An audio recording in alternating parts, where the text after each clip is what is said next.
Pemirsa, setelah Majelis Kehormatan Mahkamah Konstitusi mencopot Anwar Usman dari Ketua MK, legitimasi pasangan Baca Wapres Prabowo Gibran terus dipertanyakan.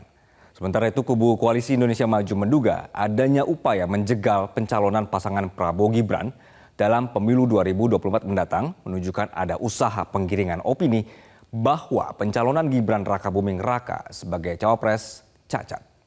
Dan informasi ini juga mengantarkan kita ke penghujung Metro This Week untuk edisi kali ini.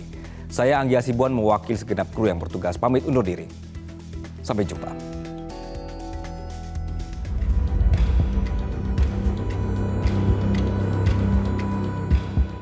Karir Anwar Usman sebagai Ketua Mahkamah Konstitusi sudah tamat usai putusan Majelis Kehormatan Mahkamah Konstitusi mencopot dirinya dari jabatan Ketua MK. Anwar Usman dicopot karena dinilai MK melanggar kode etik dan perilaku hakim. Namun tamatnya karir Anwar Usman sebagai Ketua MK periode 2023-2028 sejauh ini tidak mempengaruhi pengusungan keponakannya Gibran Rakabuming Raka sebagai bakal cawapres Prabowo Subianto di pemilu 2024. Gibran yang telah didaftarkan ke KPU mendampingi Prabowo mengambil dasar hukuman putusan uji materi perkara nomor 90 yang mengubah batas usia capres-cawapres boleh di bawah 40 tahun asalkan pernah atau sedang menjabat sebagai kepala daerah. Putusan MK inilah yang dilaporkan berbagai pihak sehingga Majelis Kehormatan MK menyatakan Anwar Usman membuka intervensi pihak luar sehingga memberhentikan ipar Presiden Joko Widodo itu sebagai Ketua MK. Menurut mantan Hakim Konstitusi Idewa Gede Palguna, putusan perkara 90 yang dianggap membuka jalan bagi Gibran untuk mengikuti kontestasi pemilu 2024 jelas memiliki kekuatan hukum tetap dan mengikat. Hanya saja legitimasi putusan itu kini menjadi persoalan. Khusus untuk putusan nomor 90 itu kan legalitasnya tidak bisa kita utak-atik lagi, gitu kan? Ya. Karena memang dia sudah mempunyai kekuatan hukum tetap dan sudah diucapkan dalam sidang pleno terbuka untuk umum. Sudah selesai, tidak ada diskusi lagi soal itu. Tapi legitimasinya sekarang dengan adanya putusan MK ya jelas jadi persoalan. Bahkan sebelum adanya putusan MK pun, ketika ada orang mempersoalkan dan dugaan-dugaan itu cukup beralasan kemudian untuk dijadikan laporan untuk membentuk Majelis Kehormatan Mahkamah Konstitusi, pada saat itu sebenarnya legitimasi sudah jadi persoalan. Tapi legalitas kembali lagi tidak bisa kita utak-atik lagi karena memang putusannya sudah mempunyai kekuatan hukum tetap. Meski tidak berimplikasi terhadap pencalonan Gibran Rakabuming Raka sebagai Bacawapres Prabowo Subianto, bagi analis politik Adi Prayitno, putusan MK terkait perkara nomor 90 ini akan menjadi noda hitam. Bahkan, jika seandainya pasangan Prabowo Gibran terpilih sebagai presiden dan wakil presiden di pemilu mendatang.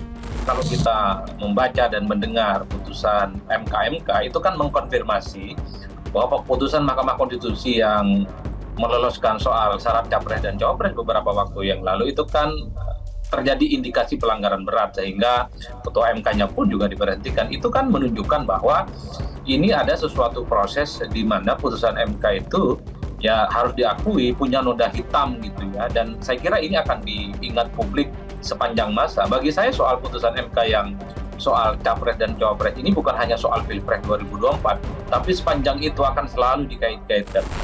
Sementara itu, Wakil Ketua Umum Partai Gerindra, Habibur Rahman menegaskan bahwa proses pemilu hingga saat ini sudah berjalan sebagaimana mestinya.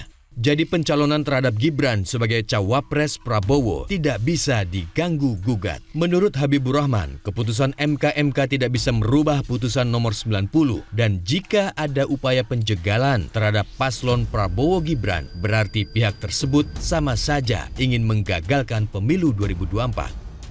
Jadi jelas bahwa putusan MK tersebut ya tidak menganulir, tidak membatalkan, bahkan tidak membahas, tidak menganalisa ya putusan MK nomor 90. Dengan demikian putusan MK 90 tetap berkekuatan hukum dan implikasinya hak anak muda untuk maju, ya anak muda yang berprestasi untuk maju dalam kontestasi yang paling bergengsi ini yaitu pemilihan umum presiden dan wakil presiden tidak terhalangi dan dipastikan ya tanggal 13 besok KPU bisa menetapkan ya sebuah pasangan calon termasuk pasangan calon Pak Prabowo dan Gibran sebagai peserta Pilpres 2024 definitif.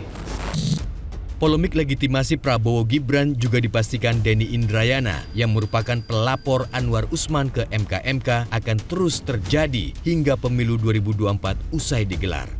Masalah legitimasi ini berpotensi menimbulkan banyak sengketa Pilpres, bahkan membuka ruang impeachment jika terpilih pada pemilu 2024.